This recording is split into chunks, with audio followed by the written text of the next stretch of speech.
तो दोस्तों आज से 15-20 साल पहले लोन लेना एक बहुत ही हार्ड प्रोसेस होता था, बट आज के टाइम में तो आप अपना मोबाइल लेने के लिए, अपने कपड़े लेने के लिए, अपने जूते लेने के लिए भी लोन ले सकते हो। तो ये जो लोन का प्रोसीजर है इतना इजी कैसे हो गया है, और क्या एक्चुअल में कोई गुड डेट्स हो सकते हैं या फिर सभी डेट्स जो है बैड ही होते हैं, और लोन लेके आप अमीर कैसे बन सकते हैं। तो चलिए जल्दी से बात करते हैं आज की इस वीडियो में। आप वीडियो को नीचे कमेंट कर दीजिए कि वीडियो आपको यूट्यूब पे मिली है या फेसबुक पे मिली है। तो चलिए जल्दी से स्टार्ट करते हैं इस वीडियो को। तो दोस्तों जैसे कि यूट्यूब के ऊपर काफी ज्यादा वीडियोस अपलोड की गई है, रॉबर्ट कियोसाकी की rich dad poor dad, loan के टेक्निक्स, मनी मैनेजमेंट, ये जो सभी चीजें हैं ये इजीली अवेलेबल है यूट्यूब के ऊपर। आप इजीली जाके फ्री ऑफ कॉस्ट में कंज्यूम कर सकते हो। बट सोचने वाली बात ये है कि इन सब चीजों के होने के बाद, नॉलेज के होने के बाद, लोन प्रोसीजर इतना इजी होने के बाद जो अमीर है वो और अमीर हो गया, बट जो गरीब है वो और ज्यादा गरीब हो गया। तो अब आपके माइंड पे आएगा कि ये सब चीजें ऐसे कैसे हुई है, क्योंकि लोन जो है वो तो गुड डेट थे ना, जो कि रॉबर्ट कियोसाकी में बताते थे कि आप लोन लीजिए, लोन लेके एसिड लीजिए, एसिड लेके आप अमीर बन जाइए। तो बहुत ही सिंपल प्रोसेस था। तो ये सब इसमें कैसे फंस गए। तो इसमें डिस्कशन वाली बात ये है कि जो गुड लोन्स है और जो बैड लोन्स है उनमें बहुत ही ज्यादा माइनर डिफरेंस होता है। हमें ये लगता है कि जो लोन हम ले गए हैं वो हमारे फायदे के लिए, बट एक्चुअल में जो असली फायदा होता है वो होता है बैंक का या फिर उस इंस्टीट्यूशन का जहाँ से आपने लोन लिया है। क्योंकि अगर कोई भी चीज इजीली मार्केट में अवेलेबल है तो आप ये लगा के चलिए कि 90 से 95% उसका लॉस ही होगा। कोई भी चीज ऐसी नहीं होगी मार्केट में जो कि आपको फायदा देगी। जो भी चीज मार्केट में इजीली अवेलेबल है कि हम इससे कैसे बेनिफिट निकाल सकते हैं, क्योंकि कोई भी चीज जो इजीली मार्केट में अवेलेबल होगी वो कभी भी आपके फायदे का नहीं सोचेगी, वो ऑलवेज अपने फायदे का ही सोचेगी।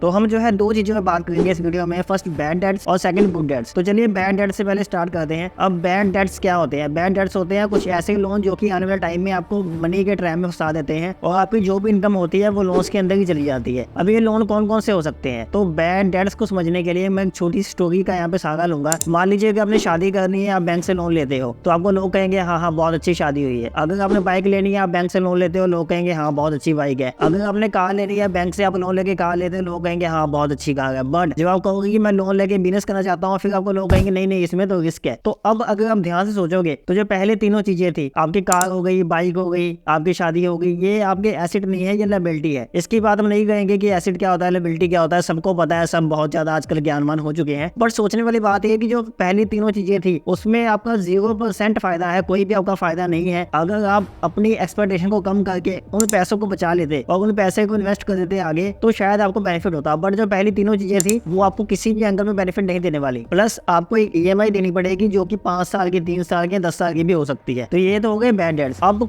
कुछ डेट्स ऐसे हैं जो कि हवाबाजी में लिए जाते हैं। हवाबाजी में लेने का मतलब ये है मोबाइल के डेट्स और कपड़ों के डेट्स। अब मोबाइल का डेट क्या है। अब मान लीजिए कि इंसान है जिसकी 20,000 या 25,000 सैलरी है, उसने देखा कि उसके बॉस के पास आईफोन है तो वो भी आईफोन लेना चाहता है। अब जो उसका बॉस है उसकी मंथली इनकम 3 लाख, 4 लाख, 5 लाख, 10 लाख भी हो सकती है। बट वो जो एम्प्लॉई है उसकी जो मंथली इनकम है वो 25,000 रुपए है या 20,000 रुपए है। अब वो क्या करेगा, लोन इजिली अवेलेबल है, वो शॉप पे जाएगा, वहां पे जाके 1 लाख का फोन EMI पे ले आएगा, जिसकी EMI जो है 8,000, 10,000 या 12,000 रुपए महीने की बन जाएगी। जब उस फोन की EMI खत्म होगी 8 महीने या 12 महीने के बाद, तो उस फोन की वैल्यू क्या है। और एक्चुअल में जिस बंदे ने फोन लिया है ये फोन उसके लिए भी बेनिफिशियल नहीं है, क्योंकि ये ना तो उसके स्टेटस को मैच कर रहा है और ना ही उसके किसी तरीके से काम में आ रहा है। तो ये जो हवाबाजी में लोन लिए जाते हैं ये भी बहुत ज्यादा हानिकारक हो सकते हैं, क्योंकि 25 लाख कमाने वाला व्यक्ति 1 साल के अंदर 1 लाख रुपए नहीं जोड़ सकता। बट अगर वो 1 लाख का फोन लेता है विद EMI तो वो क्या ही कर पाएगा अपनी जिंदगी में। अब दूसरी बात जो कि इंडिया में 95% लोन लेते हैं वो आता है होम लोन। अब होम लोन के अंदर भी दो कॉन्सेप्ट होते हैं। एक होता है लैंड लोन जो कि सिर्फ लैंड के ऊपर लिया जाता है, और दूसरा होता है होम लोन जो कि बने बनाए मकान के ऊपर लिया जाता है। अगर तो आप लैंड लोन ले गए हैं तो फिर तो आप वीडियो यहीं पे छोड़ दीजिए और चले जाइए, क्योंकि आपका तो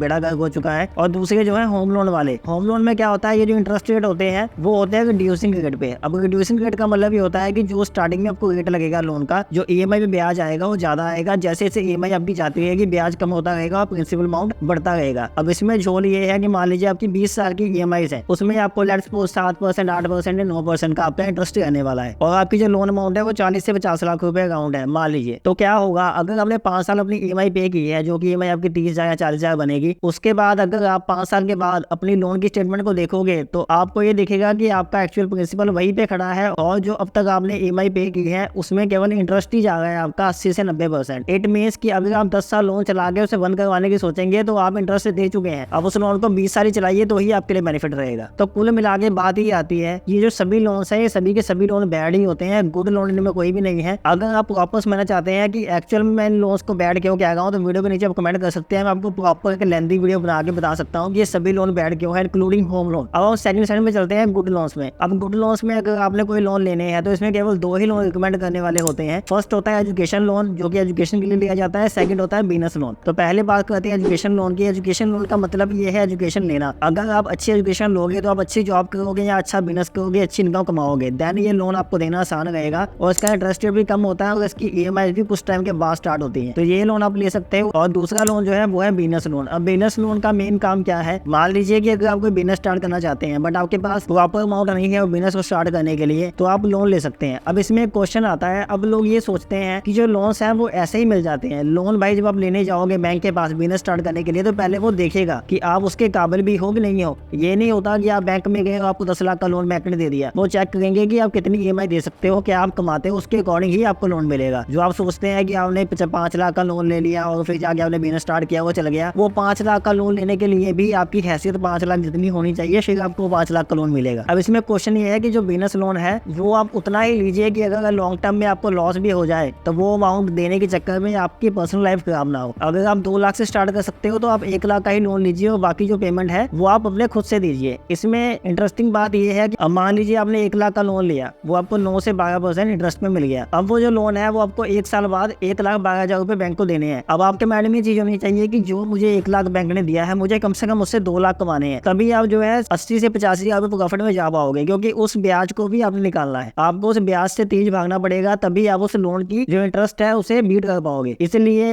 अगर आप लोन लेना चाहते हो तो बिजनेस लोन ले सकते हो या फिर एजुकेशन लोन ले सकते हो, बाकी सभी लोन्स बैंड है। सेकंड थिंग, अगर आपके पास थोड़े बहुत पैसे हैं तो उन पैसों को आप अपने पास सेव रखिए। तो ये था आज की इस वीडियो में। इस टॉपिक के ऊपर एक लंबी वीडियो बन सकती है बट उसके लिए बहुत ज्यादा टाइम चाहिए होगा और 40-50 मिनट की वीडियो बनेगी, तो प्रॉपर आपको मैं अकेले की चीज समझा सकता हूँ किस लोन को किस इंटरेस्ट रेट पे आप ले सकते हैं और कौन सा लोन आपको लेना चाहिए और किस लोन पे कितनी रिबेट आपको मिल सकती है। तो आज की वीडियो में इतना ही। म्यूचुअल फंड में इन्वेस्ट करना चाहते हैं कैसे कर सकते हैं, वीडियो आई लिंक पे मौजूद है, यहाँ पे क्लिक करके आप चेक कर सकते हो। चैनल पे और भी वीडियोस मौजूद है कि MLM बिजनेस है या फिर स्कैम है, बिजनेस बनाने के चक्कर में आप लोन में कैसे फंस सकते हैं, तो ये भी वीडियोस आप चेक कर सकते हैं। This is with guys signing off.